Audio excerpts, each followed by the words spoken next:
Ndị be anyị ndewonu. Ọ bụ Ada Igbo na-ekwu na Igbo Media. N'Igbo Media, anyị na-ewetara unu ọtụtụ ozi gbasara ihe na-emegasị na Biafra Land, n'ala Igbo na mba ndị ọzọ. N'ụbọchị nke taata, o nwere ihe bịara n'iru akwụkwọ anyị nke anyị ga-agụpụtara unu n'ụbọchị taa. Anyị gụpụtachaa ya, unu egee ya ka ọha n'uju.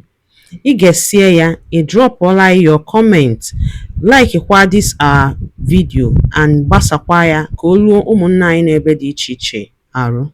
Breaking news: ex-lawyer laments Kanu's transfer to Sokoto prison, says it will stall judgment appeal.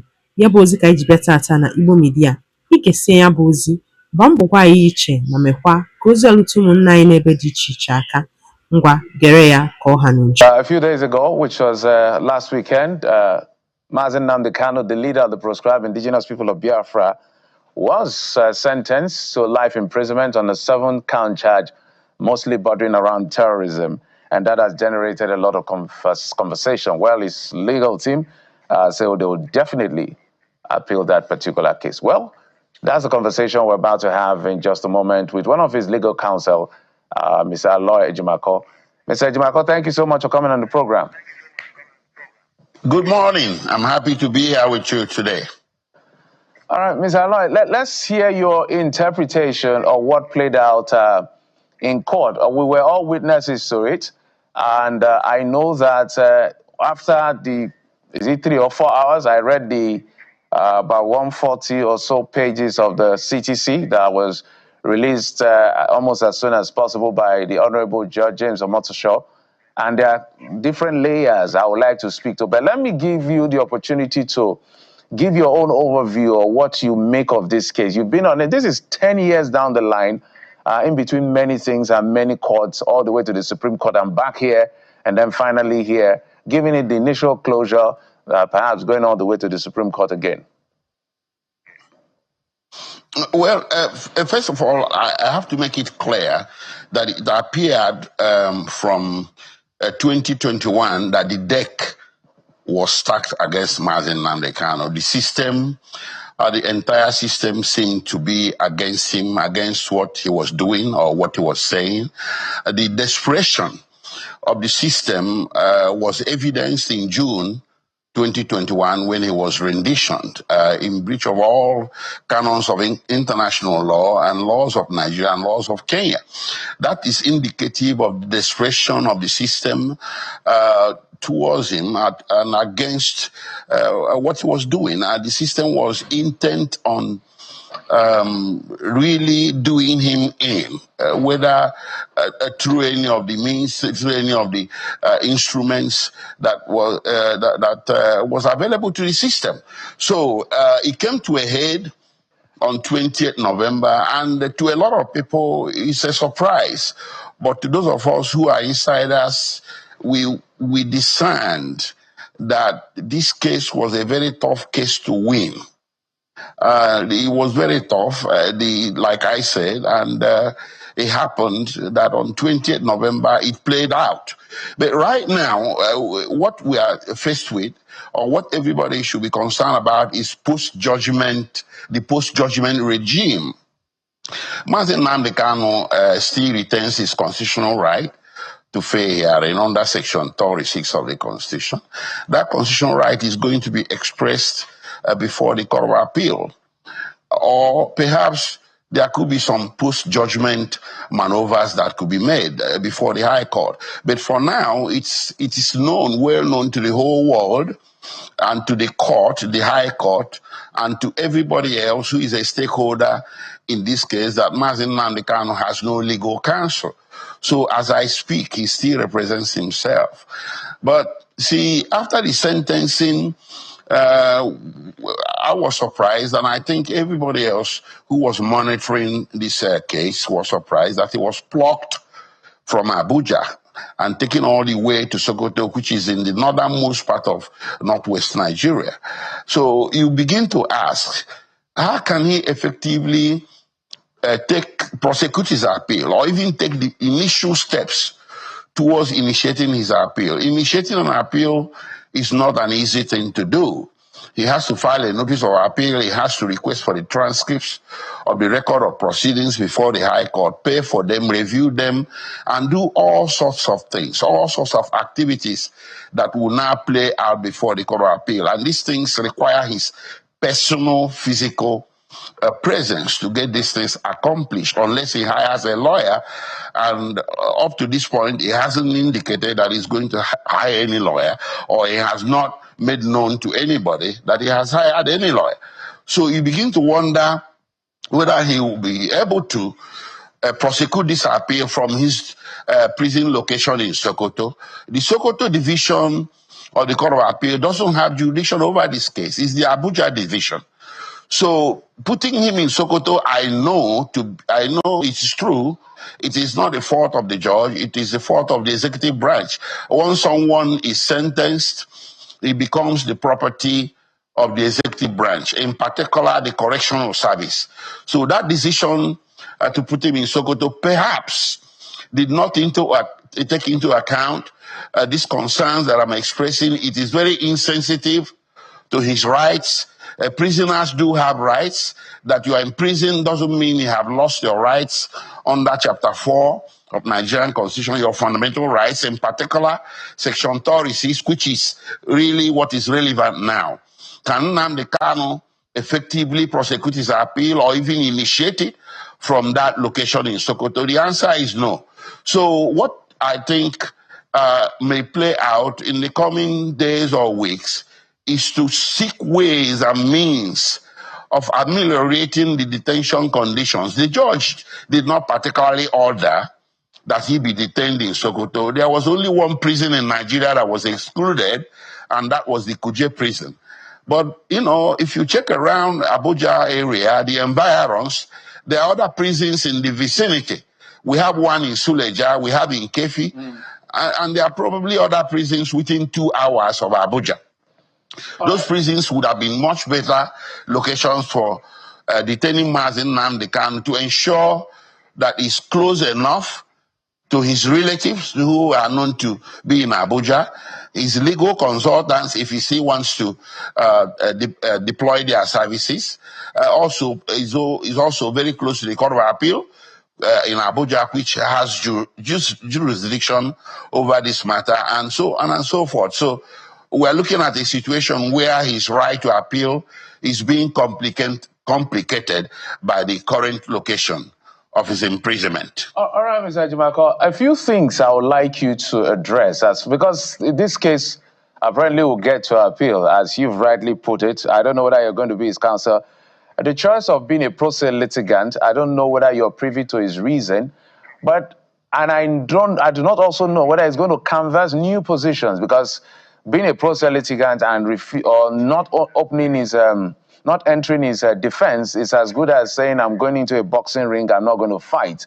And he has his reasons, which is what I want to relay. And Section 36 of the Constitution 1999 as amended says that subject as otherwise provided by this Constitution, a person shall not be convicted of a criminal offense unless that offense is defined and penalty thereof is prescribed in a written law.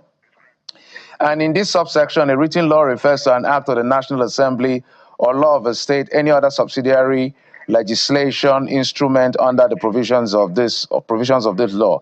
Now, if you go to some of the case laws being cited by even His Lordship, James Omotosho, some of those from the Supreme Court, from the Court of Appeal, you can see perhaps this is where Nnamdi Kanu was holding on to say what, because they charge him based on anti-terrorism law of 2013, which has been appealed.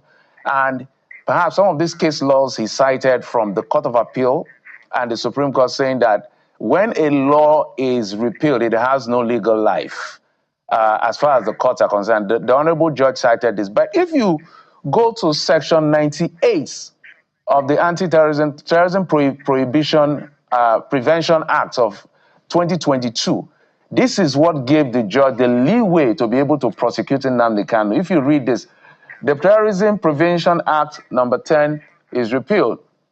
Any regulation and all of that, I don't want to waste too much time, ongoing cases in court and blah, blah, blah, blah, blah, you can see, and have effect as if made, issued, given, or done under the corresponding provisions of this act. This is the route which Justice James Omotosho passed through to say, let's even agree without conceding that the law is repealed, so we don't have any ground in terms of the pronouncement of the Supreme Court. But there is a proviso in the Anti-Terrorism Act, let me put it that way, Section 98, that says, if we've already started these proceedings before that act was enacted, although the one he was charged with was repealed, there's a provision to continue the trial. Is this something Nnamdi Kanu can be able to beat in court?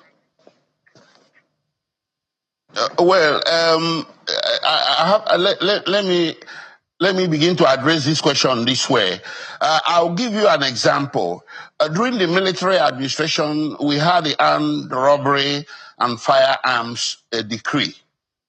Under that decree, if you committed armed robbery, you were not taken to the regular courts. You were taken to before a military tribunal.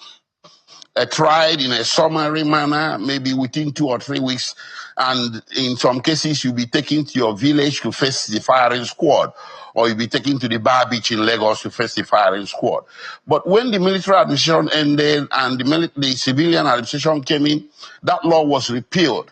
But it didn't mean, the repeal didn't mean that commission of armed robbery suddenly no longer became an offense. But you were no longer tried before military tribunals and taken to your village to be executed by firing squad.